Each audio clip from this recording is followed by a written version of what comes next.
It may be a surprise to people that I have never read a webtoon before, and honestly there's no real reason for that. I've always seen some of the more popular ones in passing, but never pushed myself to explore deeper and experience what they had to offer. So am I a baby when it comes to webtoon series? Most definitely. But the wall that stood between myself and that medium has now been scaled and conquered. Recently I asked you for some recommendations on good series to read for someone new entering the scene, and undoubtedly I got a massive variety of stories that have definitely piqued my interest. However, I wanted to indulge in something I haven't heard of before. So after wavering through the more iconic stuff I've seen in passing, like Tower of God, God of High School, and Unordinary, I landed on one that a lot of you seemed eager for me to make a video on, a popular webtoon known as Sweet Home. To preface the remainder of this video, I want to briefly talk about my experience with Sweet Home and my molding towards webtoon series. To be honest, I almost didn't read it, solely because I didn't think I would find the right time currently to blast through 134 chapters. It seemed like it would take a rather long time to catch up and then continue to make a video on it. Now obviously, this would differ between each story with how much text and exposition that it would generate, but I still pushed forward, hoping that even if it had an abundance of text, that I would do my best to prevail. Surprisingly, it only took about a day and a half to completely get through everything,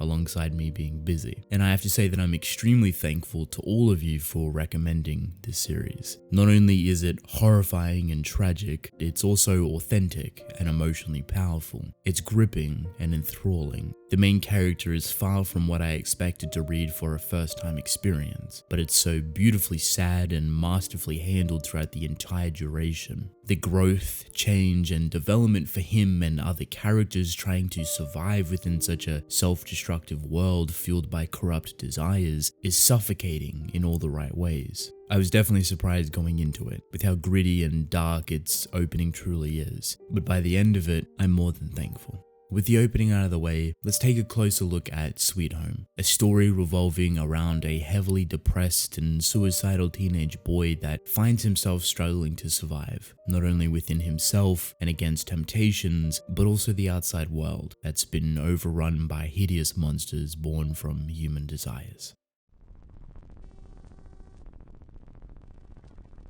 Sweet Home revolves around an 18-year-old boy known as Hyun-cha, who is a mentally unstable, self-centered recluse that avoids any sort of human interaction within his everyday life. A tragic day would see Hyun's family, which consists of his mother, father, and young sister, all killed from a horrendous car accident while leaving him behind to go on vacation. Once news reaches Hyun, he's forced to leave his home with little to nothing to move into a large apartment complex to live out his remaining days before he decides to take his own life. However, a strange situation would start to bubble within the world, as humans would unknowingly start to bleed from their nose and eventually turn into a hideous monster that's created from their own personal desires, later penned as Monsterization. Hyun would start to experience these very symptoms himself, but also gets dragged into a fight for survival within his apartment complex, as people within the building would start to rally together and try their best to not only fight off these hideous monsters, but to also survive in such an unforgiving new world. Straight away, the opening for Sweet Home is something inherently gripping. It's dark and depressing. It can easily be overwhelming, but does an incredible job in laying the foundation of the story regarding its atmosphere and what to expect in the future. All of this melancholic aura is fueled from Hyun-cha, our main character, as we are introduced deeply into his emotions and mental struggles that run his everyday life. How he views not only the world, but also himself, how he views other people, how he closes himself off to any sort of personal interaction, which includes his own family. The result of this leads into a sick idealization that's warped into his hatred and the skewed imbalance of his own emotions, caring little to none about his family's death, and more so about what he will do next and how much money he has to survive. It's difficult to like his character because of this, being extremely self-centered, without any sort of empathy or concern for other people, but it's purposefully used as a powerful backbone to support his tremendous growth throughout the narrative, as over time your perspective of him completely changes into something better, something hopeful with a shade of sadness. We obviously spend the most time with Hyun, but the handling of other prominent characters is just as interestingly done into a similar fashion, showing very little at first about who they are and what they represent, to later on explore their own deep issues and backstories. The author spends a lot of specific and intricate time fleshing out their stories, so it naturally weaves back into Hyun's motivation, as we start to see him open up slowly to face the dangerous new world that lays ahead of him. What I adore about these characters and how they are handled is how authentic and believable each one of them feel. They don't have this flashy outward personality that's difficult to comprehend or puts them higher within the spotlight. They don't try to embody roles or ideas that is beyond them to artificially make them important. Instead, each character feels like one you could easily come across on the street or within an apartment complex. That each have rich past and stories to be told at their own comfortable pace. They vary and differ from one another so prominently without hardly any overlapping, which births an enjoyable cast of likable or interesting characters that you can either relate or connect to. When you take this and throw them all within a rapidly changing world filled with death around every corner, you start seeing their true colors, how they handle situations that face them, how they emotionally cope with the constant fear of dying, how they grow to survive, and also how they grow with each other. Hyun, coming from being a self-centered recluse, evolves into being the pillar that holds everyone together as he struggles to face his own personal demons that force him to tiptoe around the edge of insanity. Seeing his transition is a slow, methodical, but beautiful growth within his character. Even all the way up to the recent chapters, he's still becoming a person he's happy with. He's becoming a person that fights for other people, a person that fights for his own survival. When you have a large cast of emotionally believable characters that contrast heavily with the world they're currently facing, the result is heartbreaking. Seeing their endless anxiety and struggle to fight against such dangerously atrocious monsters, which at any point any of them could become. Even though all the story so far takes place within the apartment complex, the atmosphere these monsters create is thick and lingering, from the varying grotesque designs to their horrific abilities that can instantly kill people. Yet these monsters represent something else. They are born from strong, regretful human desires, but are capable of many extraordinary things regarding their own evolution. Are they the next step into human evolution, or are they something that will wipe humanity clean for themselves to eventually rule over?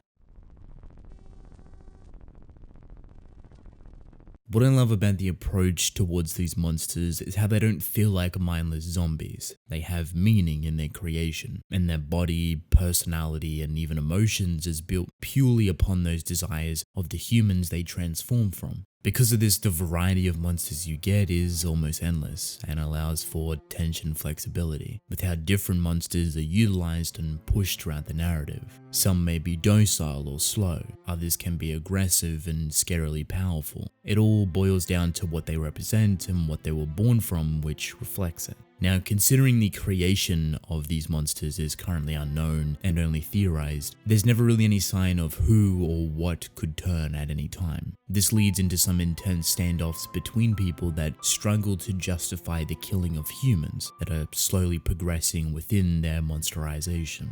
Yet some of the more powerful characters are able to suppress their desires and urges to give in, to completely slow down the change and even use it to their advantage, gaining remarkable speed, strength, dexterity, and healing. Big thing when it comes to monsterization is how it develops through the mental state of an individual. Obviously, this will be different for everyone, but we get to witness an engaging showcase for it through Hyun's development. He's able to communicate with a manifestation mentality that urges him to give in to his desires and allow himself to be turned into an abomination. The result of this creates some thrilling back and forth engagement between Hyun and his manifestation, as they both try to convince, manipulate, and overwhelm one another to get the upper hand. A battle for the mind using all the pent-up hatred, issues, and emotions as a weapon.